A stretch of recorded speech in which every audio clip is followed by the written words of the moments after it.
Sub fire officer Rohit ખલાસી, Surat and fire and emergency service.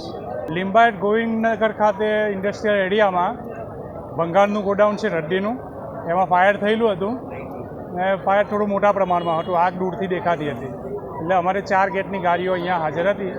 લગભગ 7 થી 8 ગાડીઓ હાજર હતી એટલે ખૂબ જ શોર્ટ સમયમાં અમે આગ ઉપર કાબૂ લઈ લીધો અને આજુબાજુ જે ખાતાઓ છે એમને બચાવી લીધા છે. ગોડાઉન સંપૂર્ણ નાશ થઈ ગયું છે પણ આજુબાજુના ખાતાઓ અમે સહી સલામત બચાવી લીધા. કારણ હજુ જાણવા મળ્યું નથી. એ રદ્દીનું ગોડાઉન છે, છૂટું છવાયું કાગળ અને કાપડ હોય ને એનું. ના કોઈ જાનહાનિ નથી.